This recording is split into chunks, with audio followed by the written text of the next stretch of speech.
So as you can see, I am officially in a new apartment.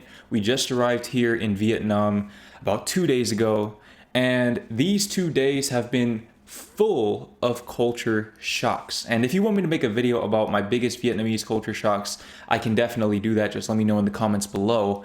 But in the meantime, I want to live vicariously through other Americans experiencing culture shocks of their own. Because, well, these past 2 days have reminded me that I am addicted to this feeling, for better or for worse. That said, it seems like this first video is an example of for worse. So without further ado, let's go ahead and get into it.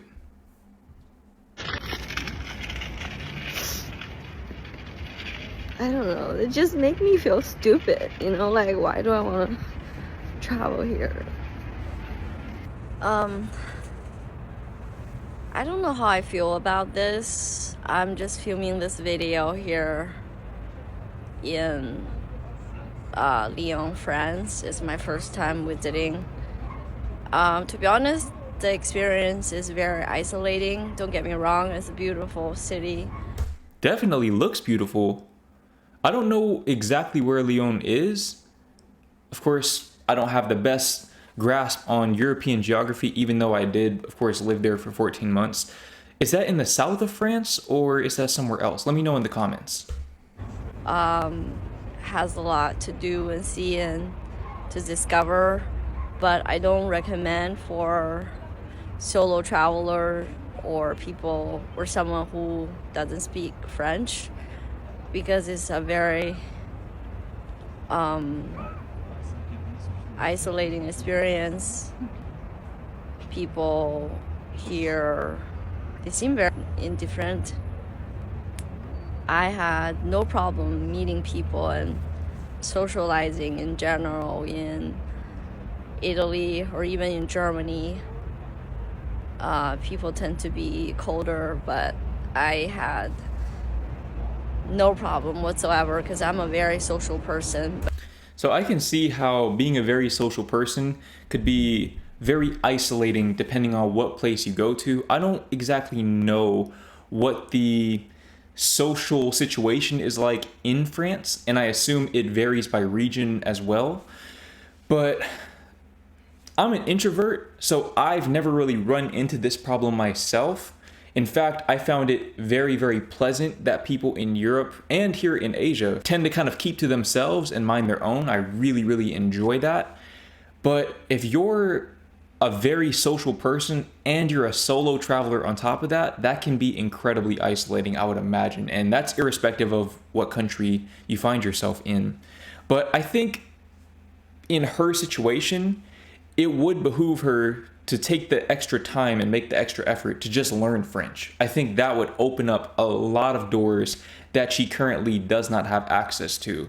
And that applies to any country you're going to go to. If you're going to go to a country and you plan on socializing with the locals and making new friends, the onus is on you to learn their language, not the other way around. Not saying that's what she's implying, but I do feel like a lot of people have that expectation when they go to these other places. Now, in a place like the Netherlands, for example, where they speak pretty much just as good of English as many Americans, believe it or not, at least in my experience. My girlfriend, for example, speaks just as good of English as I do, pretty much. I think it's a lot easier to kind of insert yourself into those social groups depending on the depth of connection you're looking for.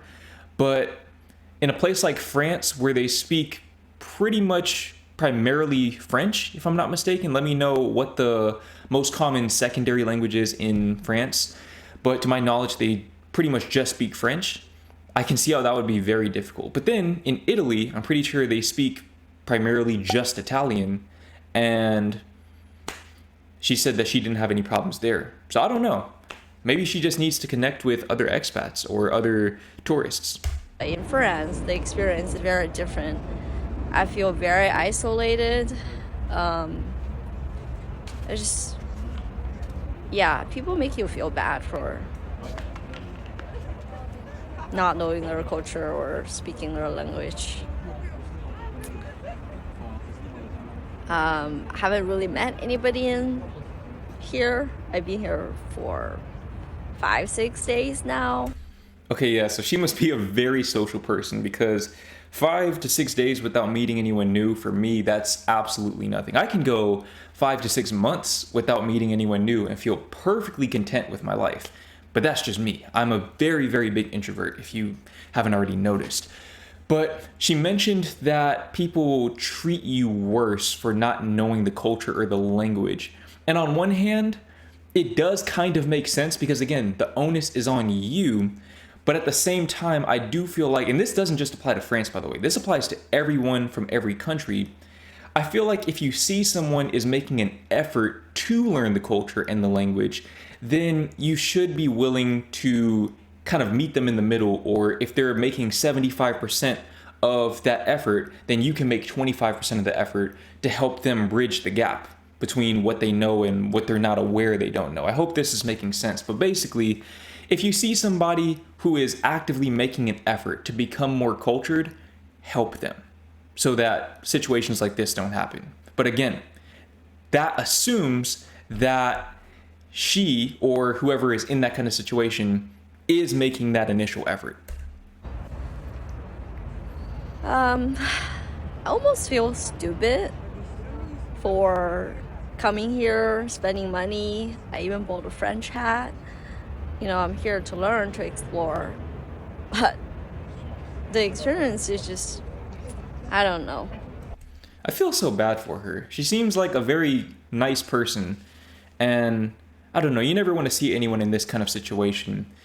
But I hope that she makes another trip to France and has a better, more positive experience, because I have trouble believing that France is just intrinsically that closed off to where nobody can make new friends there. Because I've reacted to many videos of Americans, I don't even know if she is American to be honest, but I've reacted to many videos of people visiting or moving to France, and they seem to have no issues with developing that social circle.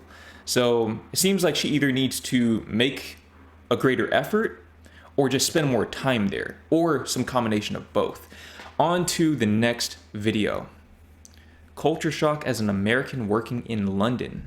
I had the biggest culture shock as an American working for a company in London with a ton of Europeans. Honestly, it's incredibly different working here in Europe versus working in the US. Here's a few of my biggest culture shocks. The first obvious ones are things like respecting people's work-life balance and PTO. So in Europe, you are told to get offline around like 6 or 7 max every single day. Same with PTO, like you are always allowed to take your PTO allowance. No one will question you. Versus in the US, that is not the case. But there's also more subtle ones. I've noticed that a lot of the Europeans on my team don't like to play like icebreaker games where they have to describe things about themselves. Oh my gosh.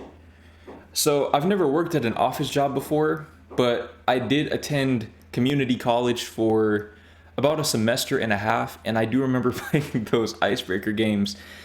To me, once you get past a certain age, that age being birth, that should not be necessary. That should not be necessary. Again, I'm a very big introvert, so I cannot stand having to do those kinds of things. And the idea of being in your 30s, 40s, or 50s and playing icebreaker games honestly makes me very, very glad that I dropped out of college and chose the route that I took with making these videos, because that just sounds miserable. And I don't want to sound like a Debbie Downer or a negative Nancy, whatever you want to call it. I really don't care if that's how I sound. I find icebreaker games or anything similar to be absolutely insufferable. And then as far as PTO and disconnecting or the right to disconnect, things of that nature, I mean, that's a tale as old as time in terms of Europeans just having a much better understanding of work-life balance. And it's interesting because she's in London, which I'd imagine, correct me if I'm wrong in the comments, but I'd imagine tends to lean a little more toward the American way of thinking and living and working than mainland Europe. Again, I could be completely wrong about that because I've never worked in London or mainland Europe for that matter. But if you have more experience with either of those two places and working in those places, then let me know in the comments. But even they have a much better grasp on work-life balance and really not just having that as an expectation, but having that as a requirement, as a rule by law, that work-life balance is an intrinsic right that people have. They'll roll their eyes, they don't want to do it, they don't want to talk about themselves, things like two truths and a lie, those kinds of things. Europeans are also much less likely to be outwardly ambitious at work, so they won't want to talk about their career aspirations as much as Americans do. Follow me for more insight. So, as far as being outwardly ambitious, again, that's actually kind of a big surprise because I would have assumed that people in London would probably be amongst the most ambitious people in all of Europe. But again, I could be completely wrong about that. I'm just operating based on assumptions based on my limited experience with these places. But London definitely gave me a little more of a hustle culture vibe than the Netherlands, for example. In fact, I won't even say a little more, a lot more of a hustle culture vibe. Where in the Netherlands, I believe the average person actually works part-time. On to the next video. And this one right here is muted because annoying copyrighted music. I was invited for brunch once in the Netherlands. It was a bagel per person and then no more, no extras.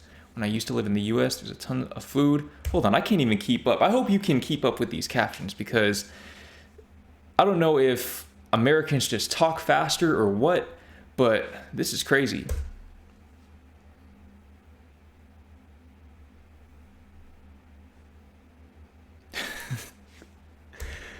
That ticky thing is real. That ticky thing is very, very real. Wait. I've gotten tickied for dinner with Dutch friends at their house. Wait a minute. That is something I have not heard of. I haven't heard of that one before. That's a new one. If you're Dutch, let me know in the comments if that is a normal thing. One thing that I will say, and this kind of caught me off guard when my girlfriend told me this, and this was a few days ago, I think. She told me that growing up in the Netherlands, she had a friend who I think had Turkish roots. So maybe her parents or grandparents were from Turkey. I don't exactly remember which one it was. But basically, that friend would come over to my girlfriend's house, and my girlfriend's mom would kind of subtly hint to her that they're about to have dinner and that maybe it would be a good time for her to go home or just kind of go somewhere else. But then the friend would be like, oh no, it's fine, I'll just eat here. Basically just inviting herself to dinner. That is a very big cultural difference right there. That's a very big cultural difference. And I can see how on either side it could be seen as kind of shocking. Because I will say growing up, I didn't really have friends over for dinner a whole lot. But whenever I would go to my friends' houses, they would pretty much always offer me food. If they were eating dinner around that time, they would always offer me some. So I remember I had a friend where every Friday his family would order pizza, and I was there religiously because they would give me pizza on Friday and we'd jump on the trampoline and play video games. And that's a core memory that I have. And then I remember growing up, I also had this other friend who every time he came to my house, he would immediately go to the pantry area and just raid us. Just chips, candy, all of that. He was straight there. But I can see how in certain cultures, especially cultures that don't really prioritize buying in bulk, where maybe you're buying just enough to feed the family that's there and all of this is predetermined, I can see how that would become logistically problematic. Because if you only have enough food for 4 people and suddenly there's a 5th person, that's going to create a lot of stress because where's the food going to come from? So I think that might be a big part of why that cultural chasm exists. But I do know that in, let's say, for example, Latin American countries, to my knowledge, again, correct me if I'm wrong in the comments, but to my knowledge, if you invite someone over, you're pretty much expected to feed them. You're more or less obligated, really, to feed them. But I have not heard of people being tickied for eating food at people's houses. That is a whole new level of Dutch culture that I have not been exposed to at all. And honestly, that might just be an isolated incident on her part, or maybe her friends were scamming her. I don't know. Dutch weddings, you're invited to the ceremony and then you have to leave before the dinner. Not invited to the ceremony, just come for the dinner. There's 2 groups. That's kind of interesting. So I actually attended my sister's wedding, I think a few months ago. It's actually the main reason why my girlfriend and I visited the US, was so we could attend. And honestly, I had a great time. I mean, I had a great time. It was great seeing my sister have that moment and start that new chapter with her husband, her now husband. But if I was going to pretty much anyone else's wedding, especially a wedding of a friend or someone like that, or maybe a family member that I don't know all that well or whatever, I think I would prefer that kind of format, having the different groups where you kind of just have more downtime in between. Because again, I'm an introvert. I don't really like social gatherings to begin with, and I avoid them whenever possible. So that wouldn't really bother me personally, but I can see how people who are maybe more like this girl right here would kind of take that the wrong way. I won't even say the wrong way, but just take that in a different way than what was intended.